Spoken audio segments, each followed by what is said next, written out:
Baik, assalamualaikum warahmatullahi wabarakatuh. Alhamdulillahirabbil alamin. Waalaikumsalam warahmatullahi Wassalatu wassalamu ala asrofil anbiya'i wal mursalin Muhammad wabarakatuh. wa ala alihi washabihi wasallim. Eh, Langsung saja ya, karena ini waktunya sangat terbatas.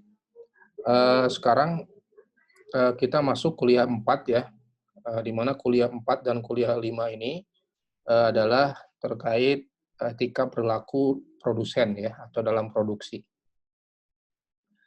Kita tahu kan aktivitas ekonomi kan terdiri dari 3 hal ya. Ya, secara umum ya. Satu dari produksi, ya sisi produksi, yang kedua dari sisi konsumsi, yang ketiga adalah menggabungkan dari produksi ke konsumsi. Itu adalah ini distribusi atau pemasaran ya. Nah, kita sekarang akan membahas bagaimana perilaku produsen. Suara saya jelas ya? Terdengar ya? Jelas Ustaz. Oke. Eh, Pertama, kita tahu bahwa produksi sebenarnya merupakan aktivitas ekonomi yang sangat menunjang konsumsi ya. Tanpa produksi tentu saja kita tidak bisa berkonsumsi ya. Baik itu konsumsi barang atau jasa ya. Kita anggap jasa itu sebagai aspek produksi juga ya. Eh, Sehingga baik produksi dan konsumsi itu merupakan mata rantai yang saling berkaitan ya. Jadi sebenarnya baik produksi atau konsumsi ini perlu perlu ya mengedepankan etik ya atau moralitas. Di sini kan tugasnya Islamic Economics atau dalam hal ini ekonomi syariah ya juga masuk ke ranah produksi dan juga ranah ranah konsumsi. Kita tahu misalnya ada sertifikasi halal gitu ya.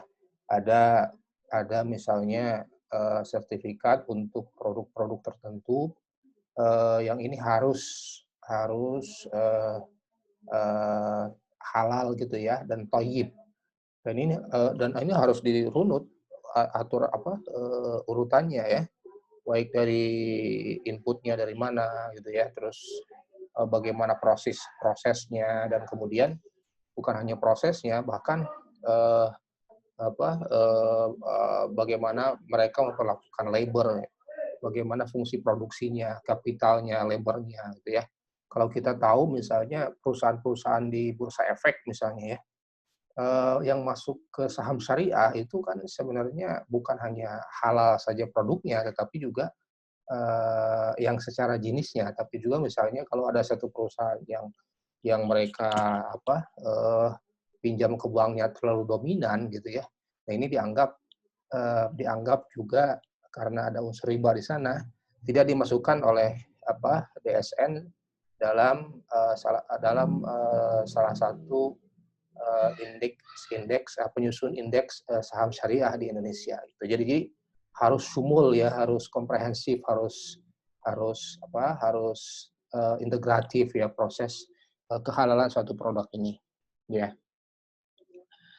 Jadi sebagaimana kita tahu, jadi baik produksi dan konsumsi itu tetap ya harus kita tahu mungkin di kuliah mikro atau makro gitu ya, bahwa konsumsi kan bertujuannya adalah maslahah ya, bukan bukan kepuasan ya, tetapi maslahah optimum ya.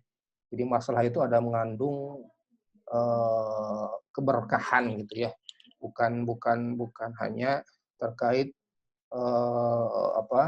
kepuasan saja gitu ya. Kalau kepuasan kan cenderung materialistis gitu ya.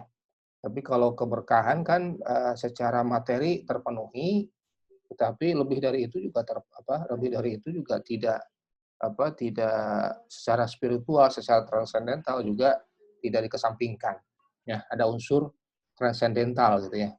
Nah, bukan hanya konsumsi sebenarnya, produksi juga harus sama ya, tujuannya itu mencapai maslahah ya. Jadi, kalau bahasa ininya kan soleh orangnya gitu ya. Solih itu sebenarnya kalau secara produksi, ya masdarnya kan maslahah gitu ya. Kalau solih kan orangnya gitu, atau muslih itu orangnya gitu ya. Nah kalau maslahah itu kan sifatnya ya, sifatnya harus harus betul gitu ya. Nah, kali ini kita akan membahas sisi bisnis ethics ya dari sisi produsen ya, dan bahkan nanti kuliah kelima nanti ya. Jadi apa yang harus dipegang, apa yang harus di prinsip-prinsip apa, nilai-nilai apa yang harus dicapai gitu, yang harus dipegang oleh sisi produsen gitu ya. Nah, kita akan bahas konten-konten seperti ini, definisinya, ruang lingkupnya, tujuan produksinya, motivasi produksinya, gitu ya, formulasi masalahnya, apa sih dalam posisi produsen, terus bagaimana fungsi, kalau ini secara mikro ya, kurva penawarannya, penurunannya, gitu ya, terus nilai-nilai Islam dalam produksi itu seperti apa. Makanya kita akan bagi ini dalam dua kuliah. Nah, nanti kalian bisa adopsi, nanti ketika menganalisa satu kasus atau nanti dalam tugas ya, apakah kalau misalnya kasusnya lebih dominan sisi produsen, berarti kan aspek-aspek seperti ini nih harus tercover lah ya. Tidak hanya tujuan produksi secara ekonomi, tetapi tujuan produksi secara lebih dari itu ya, secara transendental, mau mencapai masalah itu tercapai kayak gitu. Bagaimana misalnya perlakuan kepada produk, bagaimana perlakuan kepada karyawan dan seterusnya. Bagaimana memperoleh kapitalnya, apakah ini landasannya riba atau apa seperti apa. Nanti saya akan provide ya, ini saya tugaskan ke mahasiswa pasca sebenarnya di Tazkiyah ya. Tapi kalian bisa adopsi seperti ini. Contoh-contoh video ya yang mereka buat. Nah, ke definisi ya atau ruang lingkup produksi menurut Islam gitu ya. Bahwa produksi itu kita tahu adalah bahwa ya kegiatan menghasilkan barang dan jasa gitu ya, produksi itu seperti itu. Yang kemudian barang dan jasa ini dimanfaatkan oleh konsumen gitu ya. Nah, awalnya seseorang itu bukan memproduksi untuk atau barang dan jasa itu untuk diri sendiri, tapi kan seiring dengan perkembangan aktivitas perekonomian sehingga perlu ada spesialisasi ya, baik spesialisasi dalam produk maupun spesialisasi dalam jasa gitu ya.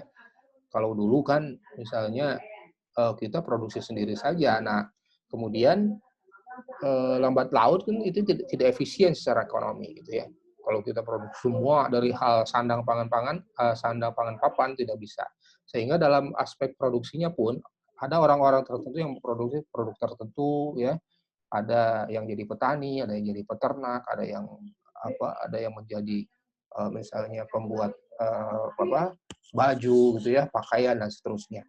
Nah, kemudian tentu di antara mereka kan memiliki teknis yang berbeda dalam produksinya. Nah, tetapi walaupun tekniknya berbeda sebenarnya dari sisi produksi ya, intinya produksi itu kan mentransformasi input yang menjadi output. Ya, dari banyak input ya, dari kapital labor kalau kalian belajar mikro tuh ya, fungsi produksi kan kapital labor dan juga teknologi itu ya, menghasilkan output. Tetapi apapun prinsip dari transformasi input menjadi output ini, secara etik itu sebenarnya sama ya. Nah, kira-kira etik apa yang harus dipenuhi gitu ya dalam aspek produksi ini akan kita bahas pada pada kuliah kali ini. Ya walaupun tentu ada beda-beda ya karakternya saja, tapi secara umum sebenarnya etiknya itu sama gitu ya. Nah, ini definisi-definisi para ekonom muslim ya, yang kontemporer ya, yang sekarang-sekarang gitu ya, terkait produksi. Misalnya Muzir Kaf tahun 92 menyebutkan bahwa produksi adalah usaha memperbaiki, tuh lihat ya, memperbaiki tidak hanya kondisi fisik tapi materialnya, tapi juga moralitasnya. Ini kan secara ekonomi syariah aspek moralitas itu masih dikedepankan ya.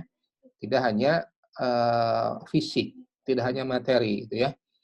Nah, ini tujuannya bukan hanya dunia tapi juga akhirat. Inilah yang disebutnya tujuannya itu falah ya, tujuannya falah, bukan hanya profit. Jadi falah itu profit plus berkah gitu ya dalam produksi itu ya. Nah, Manan juga di samping aspek-aspek moralitas ini, Manan ya Abdul Manan ini menjelaskan adanya pentingnya altruism ya. Altruism ini kegiatan atau aktivitas yang tidak hanya mementingkan diri sendiri gitu ya, tidak hanya mementingkan pribadi, tidak hanya mementingkan individu, tetapi juga memperhatikan lingkungan sekitarnya, tapi juga memperhatikan orang sekitarnya. Makanya ada giving ya, salah satu aspek altruism itu adalah giving ya, memberikan kepada orang lain. Nah, sehingga giving ini kemudian lahir misalnya konsep Pareto optimal ya, atau minimum kalaupun tidak giving, kalaupun tidak memberi kepada orang lain, minimum tidak menzolimi, minimum tidak membuat orang lain worse off ya. Jadi kan kalau boleh kita better off ya, kita lebih baik, tetapi apakah kita better off ini akan melahirkan worse off, orang lain itu lebih buruk atau orang lain rugi. Nah, itu yang tidak boleh. Makanya konsep Pareto optimum ya, Pareto optimality dalam Islam itu sudah ada ya. Jadi konsep zolim itu sebenarnya konsep Pareto ya, konsep Pareto ya. Ya, atau Pareto itu sebenarnya tidak boleh zolim. Kita boleh untung, tetapi kita tidak boleh zolim kepada orang lain. Itu kan Pareto optimum ya. Dalam mikro itu kan seperti itu. Ya, dan itu pun dijadikan dasar atau konsep dalam produksi ya. Dan ini mungkin tidak dicapai dalam konsep konvensional ya, bahwa konvensional kan tidak melihat apa di lingkungan sekitar, bagaimana apakah orang lain worse off ya, lebih buruk kondisinya, kalau kita ingin better off, kita ingin lebih baik gitu ya. Nah, itu konsep-konsep produksi. Dan hal-hal yang lain, misalnya Rahma di sini menekankan pentingnya keadilan ya. Kemarin kan sudah kita bahas ya, keadilan. Adil itu dan juga pemerataan. Kemarin kita bahas sustainable development. Ini kan keadilan dan kemerataan itu ada ya dalam aspek-aspek itu. Makanya saya sampaikan dulu konsep-konsep yang sebenarnya luas sekali gitu ya. Sehingga dan Islam itu tidak berlawanan dengan itu, dan itu sudah syar'i gitu ya, to some extent dalam beberapa hal gitu ya. Demikian pula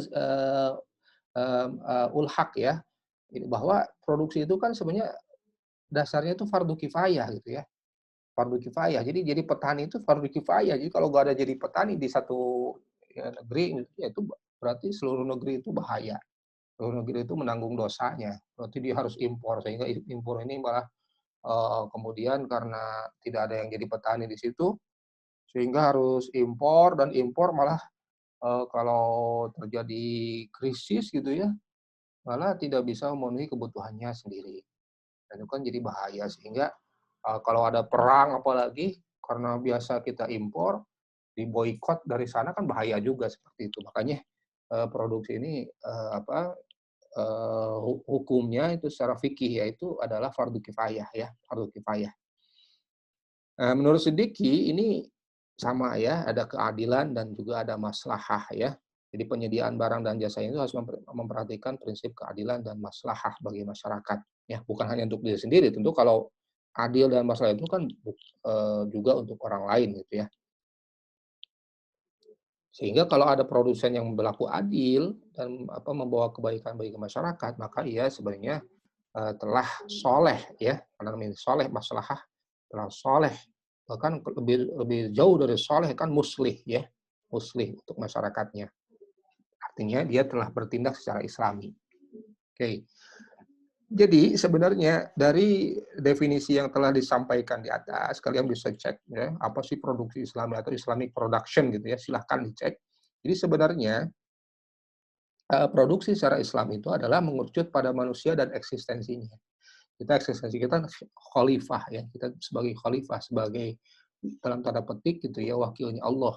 Ya Allah kan di bumi itu kan pemelihara gitu ya, terus Allah itu adil gitu. Allah juga maha pemberi. Nah, kita pun dalam aspek produksi juga harus berlaku seperti itu, gitu ya. Nah, segala kepentingan manusia itu harus jalan dengan prinsip moralitas ya. Dalam ini moral Islam. Dan itu harus menjadi bahkan fokus gitu ya, fokus dan target utama. Jadi kita fokusnya justru moralitas dulu sebenarnya, sebelum kita fokus ke hal yang lain. Karena sebenarnya kalau kita fokusnya ke moralitas, kita ingin menjalankan aturan, sebenarnya aspek duniawi juga akan jalan dengan sendirinya, ya. Jadi produksi kan proses mencari, mengalokasikan sumber daya gitu dan output dan seterusnya gitu ya, untuk mencapai tujuan pribadi, tujuan bersama. Bahkan kalau orang yang soleh kan eee, juga memperhatikan aspek-aspek keadilan, aspek-aspek kemaslahatan, aspek-aspek kepentingan bersama, bahkan itu yang didahulukan, gitu ya. Nah, tujuannya tentu saja, adalah menciptakan barang dan jasa, sudah jelas ya. Dan, tetapi, yang sejalan dengan prinsip-prinsip Islami itu ya, secara dengan prinsip-prinsip etiknya, gitu ya.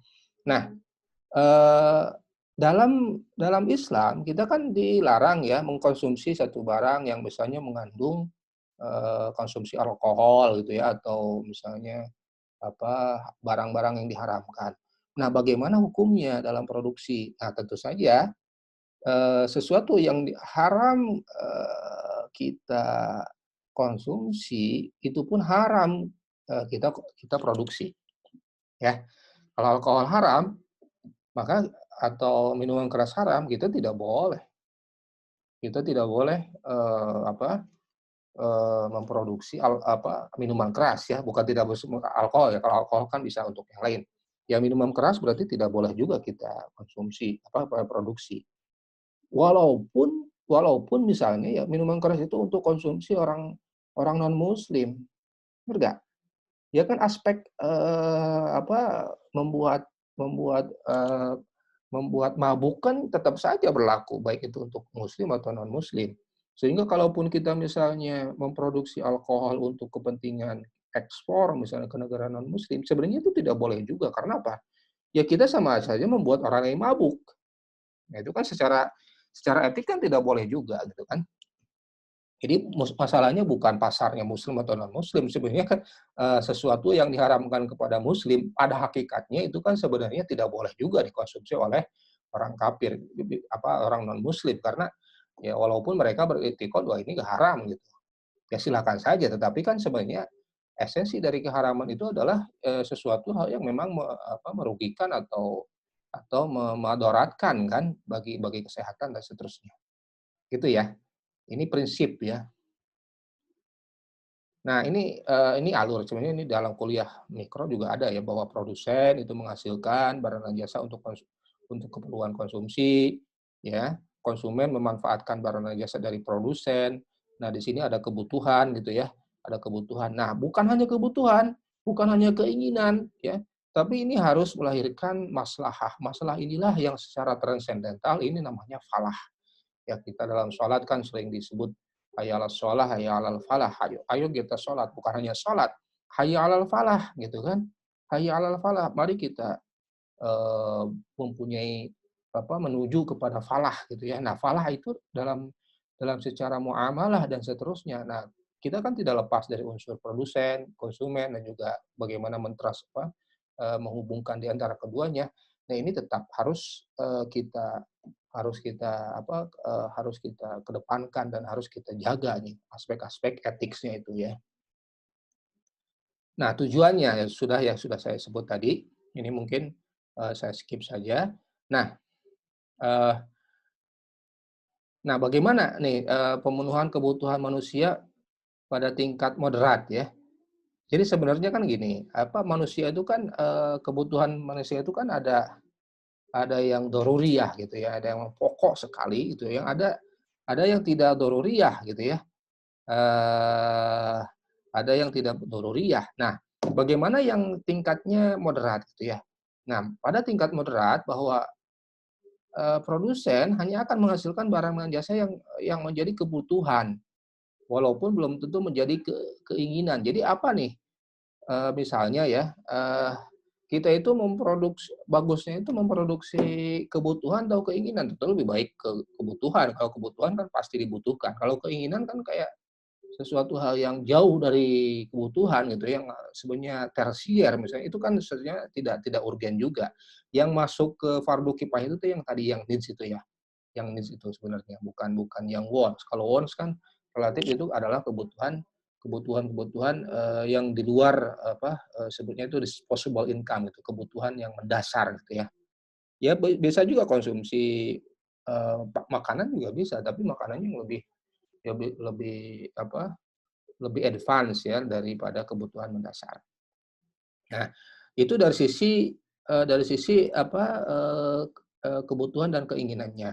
Nah, dari sisi kuantitas seperti apa? Nah, dari sisi kuantitas, kuantitas produksi itu tidak boleh berlebihan ya, tetapi hanya untuk kebutuhan yang wajar ya. Jadi ini aspek kualitas, aspek motivasi, dan ini aspek, kuantitasnya ya.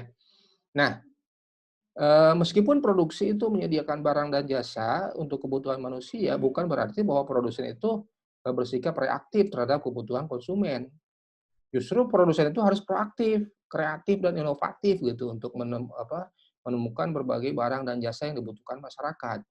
Jadi gini misalnya, kita itu kalau kita fungsinya produksi gitu ya, sebagai produsen kita itu nggak harus, "Ini diminta nih masyarakat," kita menyediakan, "ini diminta," tapi kita lihat, wah sekarang nih masyarakat sebenarnya membutuhkan ini, nah kita produksi. Ya kan masalah nanti keuntungannya itu kan mengikuti, kalau sesuatu yang dibutuhkan masyarakat dan itu belum ada yang memproduksi, kita ikuti itu, kita produksi itu, ya. Jadi sikap proaktif namanya, ya. Tentu proaktif untuk menghasilkan barang dan jasa yang bermanfaat gitu kan, bukan proaktif yang sifatnya, "Ya udahlah ini kayaknya masyarakatnya kita ada celah-celah untung," gitu, sehingga kita ya kita kita kita buat ini, nggak ada pasarnya jelas, produsennya sedikit, nanti kita jual, karena kita monopoli, kita jual mahal, tidak seperti itu sebenarnya ya. Jadi justru, ini masyarakat nih di kampung ini, di desa ini membutuhkan ini nih, koperasi misalnya, atau membutuhkan barang, yang memang sangat urgent bagi mereka gitu, atau misalnya pupuk atau apa gitu kan. Kita buat misalnya pupuk, organik yang itu diperoleh dari sumber daya lokal yang tidak perlu kita, cari misalnya impor gitu ya, itu bagus kan. Jadi kita menghasilkan sesuatu yang bermanfaat itu yang ada dalam dalam apa, dalam, di sekitar masyarakat tersebut. Nah, itu produsen yang proaktif namanya, ya. Nah, ini tentu saja mendorong riset gitu kan, pengembangan daya pikir kita, daya inovatif kita, daya inovasi kita, terus, daya daya imajinatif kita, sehingga kita itu proaktif, ya, memenuhi kebutuhan masyarakat. Bahkan secara secara apa, menyediakan barang dasar masa depan ini bahkan juga harus kita punya punya sikap, sebutnya punya sikap, kita memproyeksikan kebutuhan di masa mendatang, gitu ya. Nah, itu harus seperti itu juga.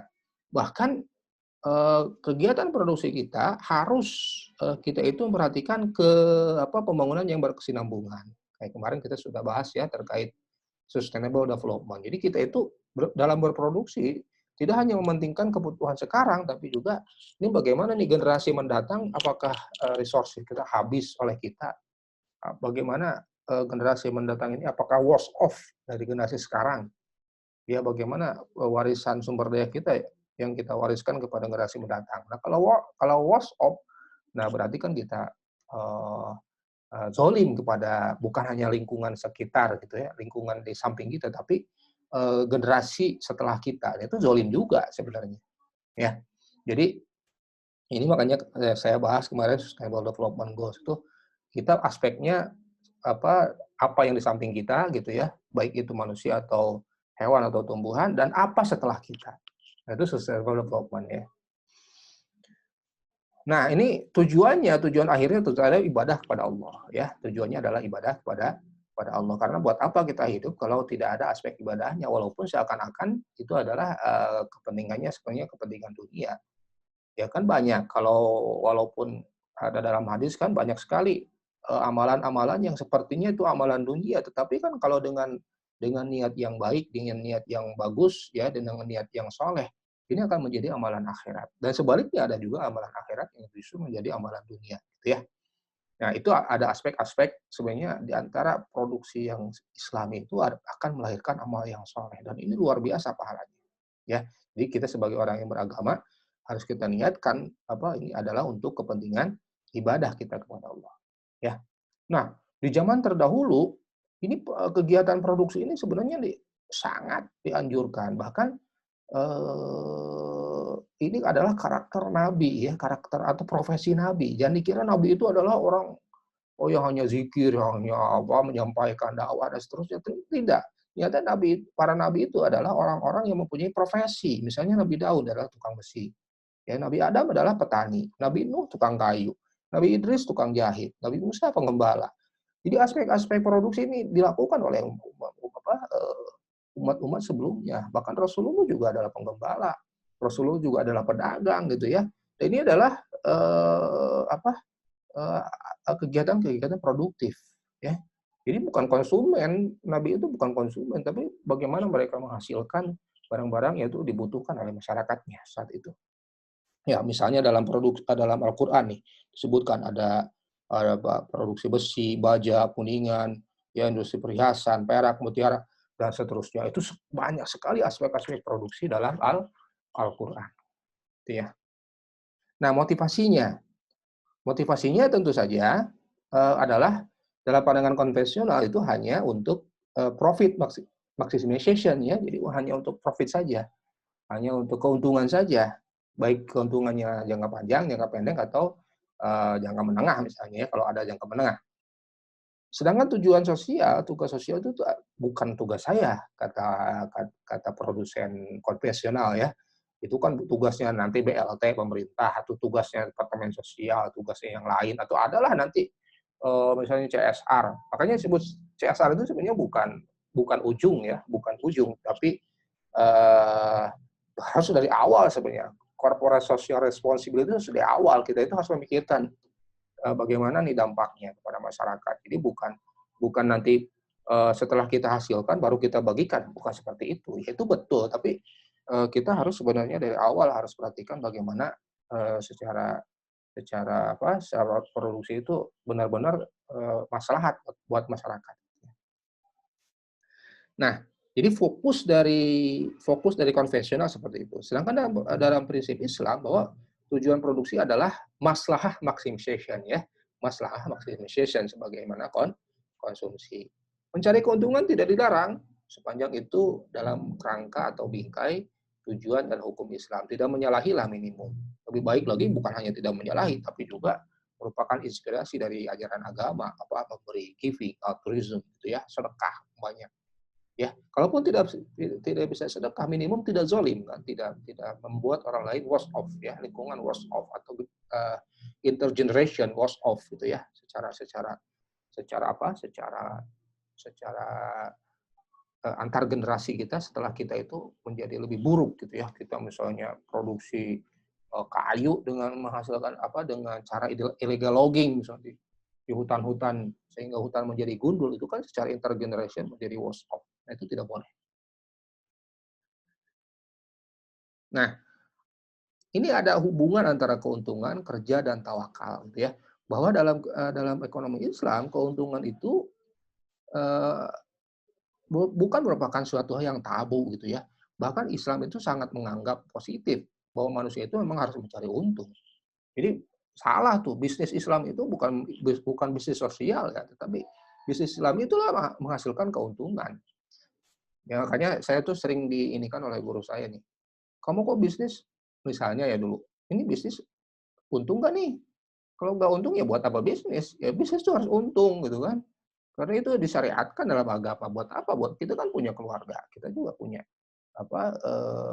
tanggungan keluarga, tanggungan masyarakat dan seterusnya. Jadi bisnis itu boleh untung dan itu harus dianjurkan.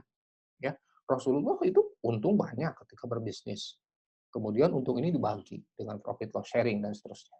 Ya, jadi itu tidak bukan merupakan suatu hal yang tabu. Ya, tetapi ingat bahwa dalam Islam itu di samping aspek keuntungan ya juga menghargai pekerja ya, menghargai kerja. Jadi makanya bisnis yang paling baik secara syariat itu sebenarnya adalah bisnis yang atau rezeki yang paling bagus itu adalah rezeki yang muncul dari hasil kerja tangan kita sendiri gitu ya, yang bagus itu. Yang bagus kan seperti itu, bukan bukan kita mempekerjakan orang lain, misalnya kita kita jadi calo atau apa, lebih baik adalah hasil dari pekerjaan, dari tangan kita sendiri, itu yang bagus. Karena Islam itu menghargai kerja. Nah, bukan hanya itu, konsep tawakal juga penting. Nah, yang jadi masalah sebenarnya tawakal itu bukan proses di akhir loh ya. Makanya kita kan kalau dalam berdoa itu kan bismillahi tawakkaltu 'ala Allah, harus kita keluar kan, kita keluar rumah, bismillahi tawakkaltu 'ala Allah, la haula wala quwata illa billah, justru di awal. Jadi proses tawakal itu adalah proses dari awal sebenarnya, bukan bukan hanya proses di ujung, ya.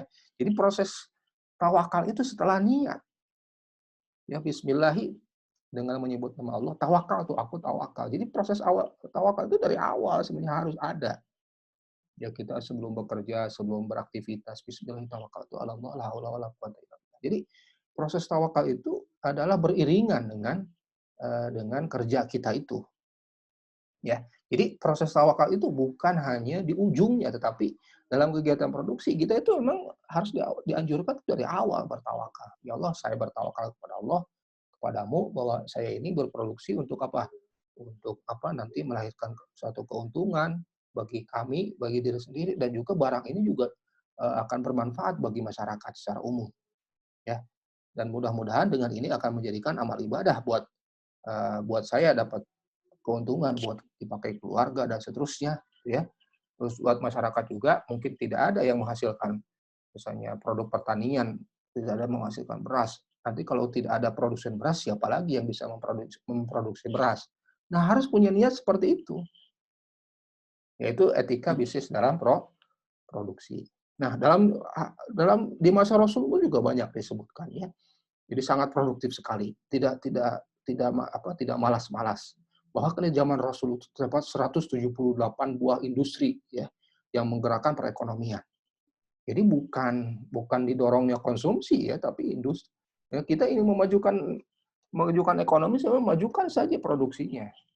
Jadi bukan merangsang orang itu berkonsumsi. Ya, memajukan dunia misalnya sekarang kan di kita kan cenderung jadi konsumen kan, handphone, bukan handphone dalam negeri, mobil juga, kendaraan. Coba bukan dirangsang bagaimana kita bisa menghasilkan barang-barang tersebut. Ini bedakan, saya pernah hidup di Jerman, ya orang Jerman itu lihat mobil-mobil mana yang paling bonafit di dunia, yang paling kuat, yang paling solid kayak Mercedes-Benz, BMW dan seterusnya. Tetapi ingat, orang Jerman itu kehidupan pribadinya adalah menggunakan sepeda motor. Demikian pula Jepang. Di Jepang itu mereka produksi mobil yang mengkonsumsinya adalah orang Indonesia kan, ya. Orang Jepang, orang Jerman itu karakternya sama. Mereka bisa buat mobil, tapi mereka kehidupannya malah bersepeda gitu ya. Nah itu demikian pula untuk industri yang lain. Kan lucu sebenarnya. Jadi sebenarnya aspek produksi itu eh, penting ya, tetapi bukan berarti kita juga apa eh, apa kemudian mengkonsumsinya gitu kan. Nah ini kita kebalik, kita itu konsumsinya yang banyak dengan utang lagi kan. Kita beli handphone gitu dari Korea, dari China gitu kan, kredit ke mana, ke bank gitu ya, cicilan ke bank. Nah itu kan aspek-aspek yang menyalahi sebenarnya, itu kan tidak Islami sebenarnya. Nah, itu kira-kira kuliah kita kali ini. Nanti akan kita lanjutkan production ethics yang kedua ya. Tapi kita harus diskusikan schedule. Nanti kuliah ini saya akhiri sampai di sini. Saya akan kasih ke kalian link kedua ya untuk kita diskusikan terkait, dan juga kalau kalian ada pertanyaan ya, kita akan berdiskusikan juga terkait jadwal ya, jadwal kalian. Jadwal kalian untuk presentasi ya. Jadi absennya sudah saya cukupkan sampai di sini ya. Tapi di sana nggak usah absen lagi. Tapi kita akan bisa diskusikan aspek-aspek yang lainnya. Oke.